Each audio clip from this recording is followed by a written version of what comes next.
कहानी की शुरुआत मूवी के फर्स्ट पार्ट के एंड से होती है। अगर आपने इस मूवी के फर्स्ट पार्ट का एक्सप्लेनेशन नहीं देखा है तो आई बटन पर क्लिक करके पहले उसे देखें। इस कहानी में राजा लियोनाइडस और उसके 300 बहादुर सिपाहियों के शहीद होने के बाद ज़र्क्सीस लियोनाइडस का सर काट कर ले जाता है और यूनान के एक बेहतरीन और खूबसूरत शहर एथेंस को जलाकर राख कर देता है। सीन बदलता है और दिखाया जाता है कि लियोनाइडस की पत्नी अपने सिपाहियों को बताती है कि इस जंग की शुरुआत कहां से हुई। वो कहती है कि 10 साल पहले फारसी राजा डेरियस नहीं चाहता था कि यूनान आजाद रहे। वो सभी को गुलाम बनाने यूनान आया। एक रात समुद्र के रास्ते उसकी हमलावर फौज यूनान पहुंची। यूनानी रक्षकों के मुकाबले उनकी फौज 3 गुना थी। सुबह होने से पहले ही एथेनियंस ने अनहोनी कर दी। उन्होंने हमला कर दिया। वो 1 महीने के समुद्री सफर से थके फारसियों पर जहाजों से उतरते वक्त ही टूट पड़े। उन्होंने दुश्मन फौज को छावनी बनाने और सिपाहियों को हथियार बांटने तक का वक्त नहीं दिया। ऐसी खतरनाक रणनीति बनाने वाला कौन था? ये था एक मामूली एथेनियन सिपाही थेमिस्टिक्लीस। इसने फारसियों को एथेनियाई दरिंदगी का मजा चखा दिया। एक भयंकर युद्ध हुआ और थेमिस्टिक्लीस और उसके सिपाहियों ने कई फारसियों को मौत के घाट उतार दिया। लेकिन फारसी फौज लाखों में थी। जीत की सोच नाउम्मीदी में बदल रही थी। तभी मारकाट के बीच एक लम्हा आया और थेमिस्टिक्लीस ने उसे गवाया नहीं। उसने तीर कमान उठाया और राजा डेरियस को निशाना बना दिया। हालांकि थेमिस्टिक्लीस पर तारीफों की बरसात हुई, लेकिन उसका दिल जानता था कि उससे गलती हुई है। डेरियस का बेटा था ज़र्क्सीस। उसकी आंखों में उसने बदले की आग देखी थी। थेमिस्टिक्लीस को आभास हुआ कि उसे उस लड़के को मार देना चाहिए था। ये गलती उसे पूरी जिंदगी याद रही। थेमिस्टिक्लीस की एक छोटी सी गलती ने पूरे यूनान को खतरे में डाल दिया, क्योंकि राजा डेरियस मौत की दहलीज पर था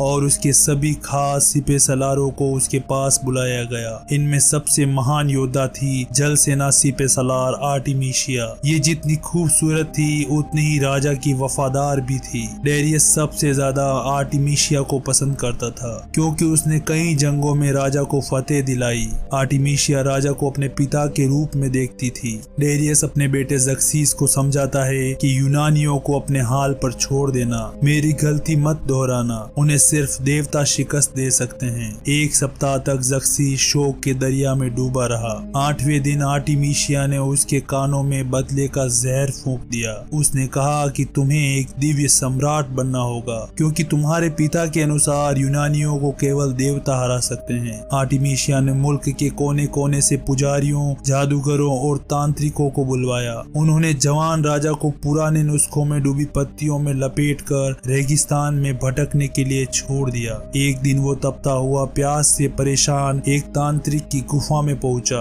और यहाँ उसने खुद को पूरी तरह से अनैतिक और शैतानी ताकतों को सौंप दिया। और जब वो निकला तो उसमें ज़र्क्सीस का कोई भी इंसानी अंग नहीं था। वो एक पत्थर की मूर्ति की तरह साफ और इंसानियत से खाली था। उसके अनुसार उसने देवता के रूप में पुनर्जन्म लिया था। आर्टिमीशिया को किसी पर भरोसा नहीं था। उसने रात के अंधेरे में ज़र्क्सीस के सभी शुभ चिंतकों को खत्म कर दिया, जिनसे वो सलाह मशवरा किया करता था। अब वो उसे अपने हिसाब से चलाने लगी और ज़र्क्सीस जंग के लिए तैयार था। जंग लाखों की फौज के साथ यूनान के दरवाजे पर खड़ी थी। दूसरी तरफ एथेंस में थेमिस्टिक्लीस संसद में यूनान के सभी राज्यों को एक होने की राय देता है। वो कहता है कि ज़र्क्सीस की फौज से निपटने के लिए पूरे यूनान को एक होना होगा, नहीं तो जंग जीतना नामुमकिन होगा। वो कहता है कि सभी राज्यों को अपने जंगी जहाज मुझे सौंपने होंगे। अगर ऐसा होता है तो वो तय करता है कि वो खुद जाएगा स्पार्टा को साथ मिलाने के लिए। थेमिस्टिक्लीस स्पार्टा आता है और रानी गोर्गो से मिलता है। वह स्पार्टा को एथेंस और अन्य राज्यों के साथ एक होने का न्योता देता है। वो कहता है कि हमें जहाजों की जरूरत है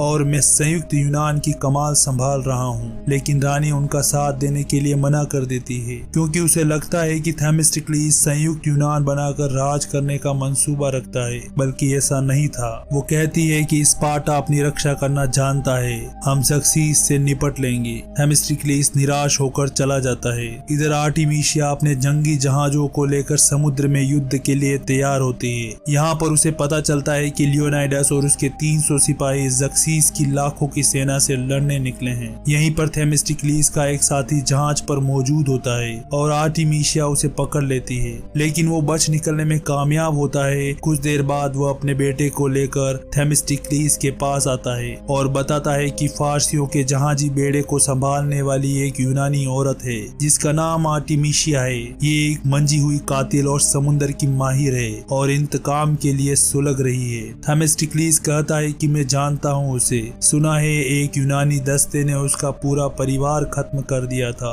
उस समय वो बच्ची थी, वो उसे ले गए और वह यूनान के गुलामों के बीच बरसों तक रही और लोग उसका बलात्कार करते रहे। कई सालों तक इस तरह सताए जाने के बाद उसे मरने के लिए फेंक दिया गया। उसे इस हालत में देख एक फारसी राजदूत को उस पर दया आ गई और वह उसे मौत के मुंह से निकाल कर अपने साथ ले गया। आर्टेमिसिया ने कसम खाई वह तब तक यूनान नहीं लौटेगी जब तक वो यूनान को तबाह होते देख नहीं लेती। फारसी हुकूमत के बेहतरीन जंगबाजों ने उसे तालीम दी और उसे अव्वल दर्जे का तलवारबाज बना दिया। शहंशाह डेरियस उसके काम से बहुत खुश हुआ और वो जल्द ही शहंशाह की खास सिपह सालार बना दी गई। इसी के साथ थेमिस्टोक्लिस का साथी उसे बताता है कि लियोनाइडस सिर्फ अपने 300 सिपाहियों के साथ नरकी के द्वार लड़ने गया है। इन्हें महसूस होता है कि एथेंस और मुकम्मल तबाही के बीच सिर्फ लियोनाइडस और उसके 300 सिपाही खड़े हैं। अगले दिन थेमिस्टोक्लिस अपनी छोटी सी टुकड़ी लेकर दुश्मन फौज के 1000 जहाज पर हमला करने का प्लान बनाता है। दूसरी तरफ आर्टेमिसिया अपने एक कमानदार बंदारी को पहला हमला करने और उन्हें जीत दिलाने का काम सौंपती है। थेमिस्टोक्लिस जानता था कि उनकी संख्या दुश्मन फौज से काफी कम है,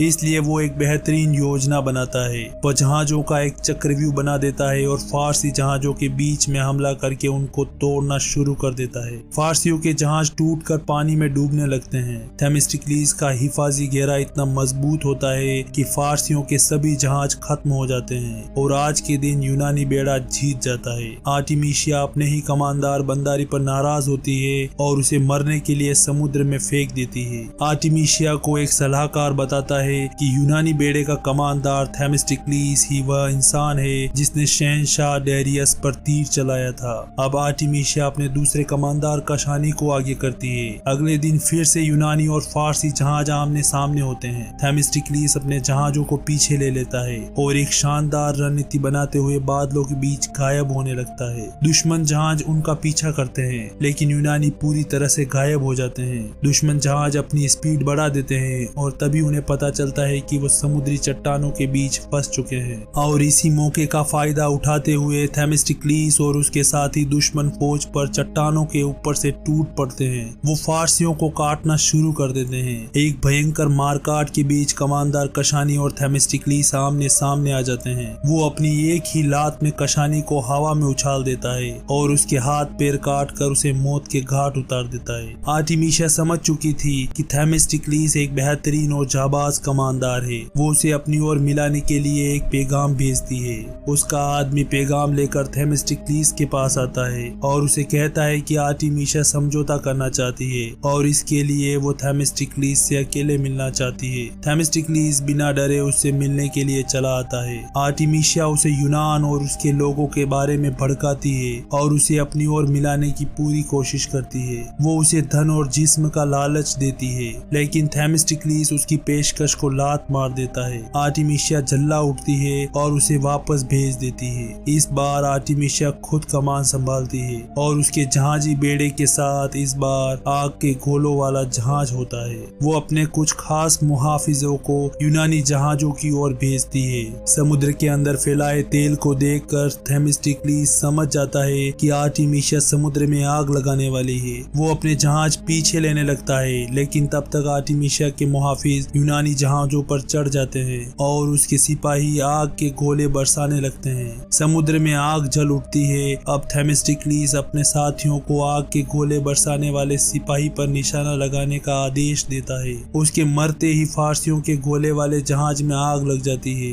और वो जहाज एक बड़े विस्फोट के साथ नष्ट हो जाता है और इसी के साथ कई यूनानी जहाज भी तबाह हो जाते हैं। है। थेमिस्टोक्लिस के कई सिपाही मारे जाते हैं और कई जख्मी हो जाते हैं और अब आर्टेमिया थेमिस्टोक्लिस के जहाज पर चढ़े अपने मुहाफिज पर निशाना लगाती है, जिसकी पीठ पर तेल का कंटेनर बंधा था। जैसे ही थेमिस्टोक्लिस ये देखता है, वो अपने सिपाहियों को जहाज छोड़ पानी में कूदने का आदेश देता है और खुद उस मुहाफिज को मारने आगे बढ़ता है, लेकिन इससे पहले ही वो कंटेनर ब्लास्ट हो जाता है और थेमिस्टोक्लिस अपने जहाज के साथ पानी में डूब जाता है। आर्टेमिया अपने दुश्मन थेमिस्टोक्लिस को मारकर वापस रवाना हो जाती है, लेकिन थेमिस्टोक्लिस जिंदा होता है। उसके साथ ही उसे बचाकर किनारे पर ले आते हैं और जब उसे होश आता है और वो देखता है कि उसका पूरा बेड़ा तहस नहस हो गया है, उसके हजारों साथी मारे गए। दूसरी तरफ लियोनाइडस और उसके 300 साथी भी शहीद हो गए, जिनकी जंग हमने इस कहानी के फर्स्ट पार्ट में देखी थी। अगर आपने वो वीडियो नहीं देखी तो आई बटन पर क्लिक करके उसे देख सकते हैं। ज़र्क्सिस उस अपंग एफियाल्टीस को लियोनाइडस की तलवार एथेंस ले जाने का आदेश देता है और पैगाम देने के लिए कहता है कि दिव्य सम्राट उनके खूबसूरत शहर एथेंस को तबाह करने आ रहा है। इधर आर्केडियंस का लीडर डेक्सोस थेमिस्टोक्लिस को सूचना देता है कि एक अपंग स्पार्टन कुबड़े ने लियोनाइडस को धोखा दिया और लियोनाइडस अपने 300 योद्धाओं के साथ शहीद हो गया और नर्क का द्वार खुल गया। थेमिस्टोक्लिस डेक्सोस को यूनान भेजता है और कहता है कि हर गांव और शहर जाओ और नर्क के द्वार की ये कहानी हर एक हमवतन को सुनाओ, ताकि स्पार्टन्स की ये कुर्बानी पूरे यूनान को एकजुट कर दे। वो अपने जख्मी साथियों और जहाजों को एक महफूज जगह भेजकर खुद एथेंस जाता है, ताकि वो स्पार्टन की दास्ता और उनकी वतन के लिए कुर्बानी सभी को सुना सके। एथेंस आते ही उसे कुबड़ा एफियाल्टीस मिलता है। वो उसे लियोनाइडस की तलवार और ज़र्क्सिस का पैगाम देता है कि शहंशाह ज़र्क्सिस सब कुछ तबाह कर देगा। थेमिस्टोक्लिस लियोनाइडस की तलवार से एफियाल्टीस को धमकी देता है और कहता है कि गद्दार, अपने राजा को कह दो कि हम युद्ध के लिए तैयार हैं। अब थेमिस्टोक्लिस स्पार्टा आता है, जहाँ रानी गोर्गो अपने पति लियोनाइडस की शोक में डूबी होती है। थेमिस्टोक्लिस उन्हें सहानुभूति देता है, लेकिन रानी गुस्से में होती है। थेमिस्टोक्लिस उससे युद्ध की सहायता मांगता है, लेकिन रानी कहती है कि क्या तुम्हारे संयुक्त यूनान के लिए मेरी कुर्बानियां काफी नहीं है? अब स्पार्टा तुम्हें कुछ नहीं देगा। वो रानी को लियोनाइडस की तलवार सौंपता है और इंतकाम लेने की सलाह देकर चला जाता है। दूसरी तरफ ज़र्क्सिस एथेंस पहुंच जाता है और दुनिया के सबसे खूबसूरत शहर एथेंस को जलाकर राख कर देता है। तभी कुबड़ा एफियाल्टीस आता है और ज़र्क्सिस को थेमिस्टोक्लिस का पैगाम देता है।